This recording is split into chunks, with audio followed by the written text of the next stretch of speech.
And Alex will tell you about something about nature. That's all I was going to say about Alex. Here you go. How close? Hello all. That sounds a bit loud. Hi. Most of you know me. I don't know what to say. Yeah, I haven't been able to do the work required to produce a wonderful talk that would do justice to this moment. There's so much I'd like to say, and it's only 4 minutes. I've got notes. I'll just have to wing it and tell me when to stop. There's just too many. There's too many things, too many angles. I'm a conservation biologist. I had the privilege of working in East Africa ages ago. Saw it working in almost pristine natural forests. I was like David Attenborough, only I killed them, because I was taught, brought up in a scientific paradigm that said other living things were just objects. They didn't have feelings and inner lives.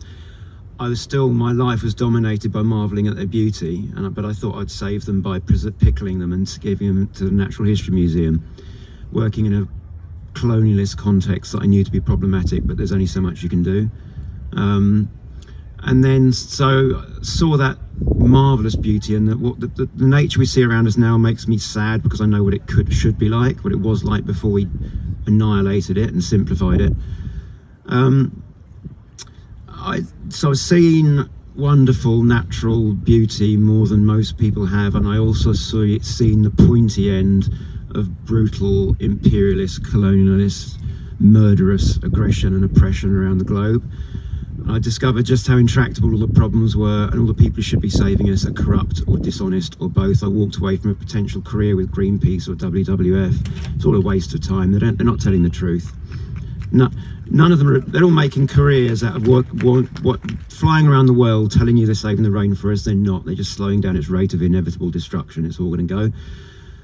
I didn't have solutions. I dropped out to try and stay sane, and hoped that other inspiration would come along. I hoped to be wrong, and I found XR, and it's helped save me, and things are starting to come together now. Many bits of the puzzle coming together now. I'm now trying to save East African coastal forests that I loved more than my own life and risked my life for many times and gave up everything for, by getting arrested by risking arrest frequently, occasionally getting arrested in London in the rain, because it's all about system change, and it's all the system and everything's interconnected. I feel it's a wonderful privilege. I wouldn't be anywhere else doing anything else with any people other than yourselves right now. We have the solutions, but it's still more work to do. Today we're mostly talking about, deliberative democracy is one of those solutions. There's 7 billion brains out there with 7 billion answers. That's one of the reasons I'm pleased that XR doesn't try to do solutions. The solutions are out there. The system's got everyone trapped. We need to untrap that talent. Thing is, not all people are human people. One of the gulfs I've been pleased to straddle here is working with people. I'm coming from as a scientist, materialist, reductionist mindset, and I'm now pleased to be hanging out with witches and discovering we're all talking about the same stuff, really, just using different language. I've been pleased to see science travel in my lifetime, to start acknowledging that other living things have inner lives too. Flies have emotions, spiders have personalities, whales have culture,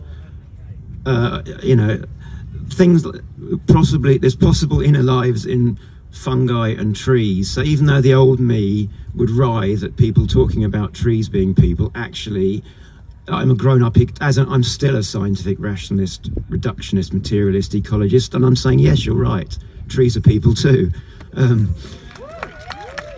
And also, reluctantly, I never liked capitalism, and I see the destruction it's doing to the planet, but I thought there's no realistic chance of changing it. Let's just try and have an eco-fascist solution where at least some people survive, and at least some species survive. And actually, what I understand of the system is like, no, that's not even possible slightly. That is just accelerating descent into we could sterilise the planet to a point where it's just bacteria and won't come back.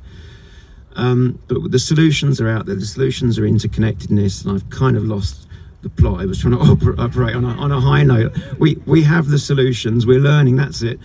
Yes, people, I'll wind it up now. People's assemblies, we have tools like Council of All Beings and the work that reconnects. And our way out of this, as a reluctant materialist, is actually we have to give up this human-centric framing. Like, people think donut economics is a solution. No, it's speciesist. It's viewing the natural world as resources to be utilised for human benefit. Socialism is speciesist. This is all like within the colonialist system. We've got to get back to indigenous worldviews, and science says so, and there's solutions there and hope. So thank you all.